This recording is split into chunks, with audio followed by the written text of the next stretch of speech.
menit doang ya. Itu tercepat banget sih. Iya. Ini asap apa sih? Ganggu banget. Itu tuh Mas di sana malah ngerokok di dalam ruangan lagi. Kita masih tempat di mana ya? Aku salah ngomong tahu ke masnya. Tapi bikin sesak nafas. Bisa dibiarin dulu. Kenapa ya? Kamu aja. Udah nggak apa-apa. Nggak apa-apa.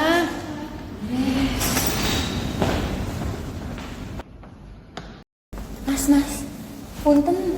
Kenapa ya? Boleh gak kalau ngerokoknya di luar aja, jangan di dalam ruangan? Emang nggak apa sih?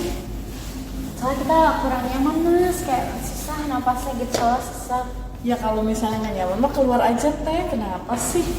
Ih tolong aku mas ya, soalnya kan kita pakai AC aja itu asapnya tuh stay di kelas. Ya saya juga sebagai rakyat yang mendukung APBN negara teh. Masnya susah diomongin, mending kita keluar aja. Jadi kita ngalah deh ya. Jadinya kita yang ngalah ya sama masnya. Ya sebel banget udah dibilangin baik-baik. Masnya mah kayak gitu ya. Aku langsung udah nggak usah. Kita kan tadi juga udah baik sama masnya. Iya kita udah nunggu juga ke dia. Kalau misalnya dia nggak ngikutin mah ya udah ya. Diemin aja ya. Ya sekarang saya ke kosan kita yuk. Yuk.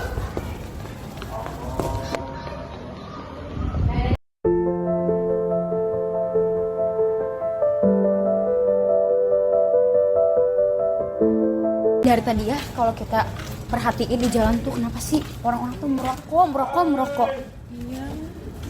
Ya aku juga sebel tahu setiap kali lewat kesini tuh kayak ngelihat orang-orang tuh pada ngerokok gitu. Apa kita laporin sama ibu RT setempat aja biar kan kasihan juga anak-anak lansia terus juga pada kena dampaknya kan. Benar sih.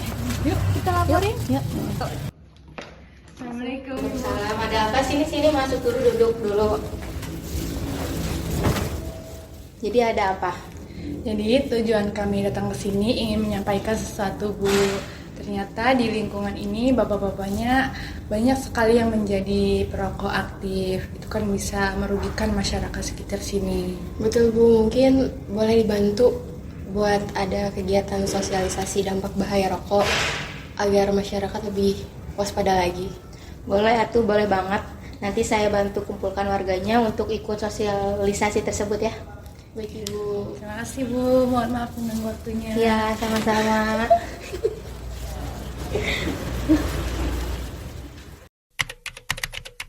Assalamualaikum warahmatullahi wabarakatuh. Ibu-ibu, bapak-bapak, terima kasih telah hadir di acara ini, yaitu kegiatan sosialisasi tentang dampak berbahaya merokok.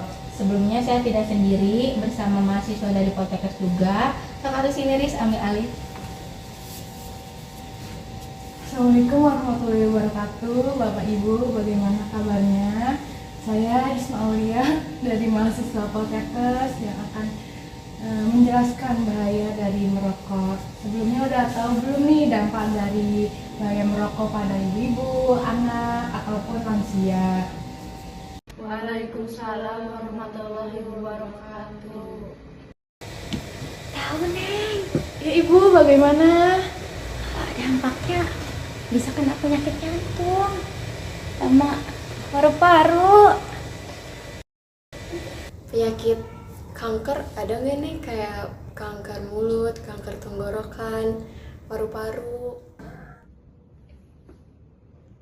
Nah benar tuh, salah satunya muncul penyakit-penyakit kronis. Ada 7.000 lebih bahan kimia yang terkandung dalam rokok. Jadi perokok aktif maupun perokok pasif dapat terkena penyakit seperti jantung, paru-paru, TPOK, dan kanker. Tidak hanya itu bapak-bapak, ibu-ibu, bahaya merokok juga bisa menyerang fungsi otak. Kenapa? Karena bisa menghambat perkembangan, apalagi pada anak-anak dan remaja. Jadi bapak-bapak yang ingin merokok, tolong hindari sekitar anak-anak supaya asapnya tidak terhirup oleh anak-anak. Ada dampaknya juga nggak Neng? Tentu ada. Merokok dapat mengganggu sistem reproduksi. Pada pria, mengurangi reproduksi sperma, dan pada perempuan mengganggu kesuburan seperti menopause dini. Tidak hanya itu, merokok juga bisa menyebabkan kematian bayi mendadak, bayi prematur, berat bayi rendah. Jadi merokok sangat berbahaya untuk ibu hamil. Kalau gigi menguning sama kuku menguning itu kenapa ya, Neng? Emang ada apa aja sih kandungan di rokok? Boleh tolong jelasin ke kita nggak? Nikotin, zat adiktif yang menyebabkan kecanduan, merusak otak dan sistem peredaran darah. Tar, bahan kimia utama penyebab kanker dan paru-paru, dan tar juga mempengaruhi gigi kuning dan kuku kuning. Karbon monoksida sering terdapat dalam asap rokok dan mengurangi oksigen dalam darah. Aseton digunakan dalam penghapus cat. Toluen biasanya ditemukan dalam minyak petrol. Metanol biasa digunakan sebagai bahan bakar. Urea biasanya dalam produk pewarna seperti cat. Sodium hidroksida digunakan dalam kosmetik dan pembersih kimia. Naphthalen digunakan dalam produk wangi dan anti serangga.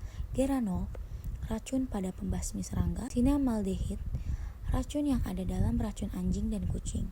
Arsenik diketahui sebagai racun dan bisa berkontribusi pada kanker serta kerusakan pembuluh darah. Intinya, banyak zat-zat yang membahayakan tubuh dan menyebabkan penyakit-penyakit kronis. Saat rokok dibakar, ribuan zat kimia beracun seperti nikotin, tar, karbon monoksida, arsenik, hidrogen sianida, dan lainnya dilepaskan ke udara. Asap rokok masuk melalui mulut dan hidung menuju saluran pernafasan. Di paru-paru, zat-zat tersebut melewati alveoli atau kantong udara kecil dan langsung masuk ke pembuluh darah. Nikotin, karbon monoksida, dan tar merupakan 3 racun utama yang cepat menyebar ke sistem tubuh.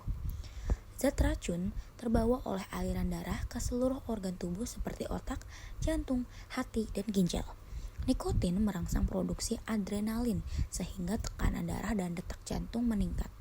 Karbon monoksida berikatan dengan sel darah merah sehingga mengurangi kemampuan darah membawa oksigen. Tar dan zat karsinogenik lainnya menempel di paru-paru yang menyebabkan iritasi kronis dan organ lainnya. Kandungan seperti arsenik, benzina, dan formaldehida merusak ginjal, hati, serta memicu berbagai kanker lain di saluran pencernaan dan saluran kemih. Tidak hanya itu, asap rokok juga berbahaya bagi janin karena menghambat aliran darah untuk nutrisi janin. Nah, jadi begitu ibu-ibu, bapak-bapak, tanpa kita sadari merokok itu merugikan dan membahayakan orang-orang yang ada di sekitar kita. Nah, untuk bapak-bapak, gimana untuk mengurangi rokoknya dan juga untuk tidak mengenalkan rokok kepada anak-anak yang ada di sekitar kita atau di lingkungan kita, dan juga jangan mengenalkan ke anak-anak kita sendiri. Merokok juga dapat memperkaya kita loh, jadinya kita bisa menghemat uangnya bisa digunakan untuk hal yang lebih bermanfaat. Jadinya tidak perlu membayar rumah sakit untuk biaya pengobatan penyakit kronis. Jadi untuk terciptanya keluarga yang sehat dimulai dari diri sendiri dulu, tidak harus langsung berhenti tapi dimulai pelan-pelan saja. Terima kasih Bapak Ibu yang sudah menyempatkan waktunya dan sudah mendengarkan. Kurang lebihnya saya tutup. Wassalamualaikum warahmatullahi wabarakatuh.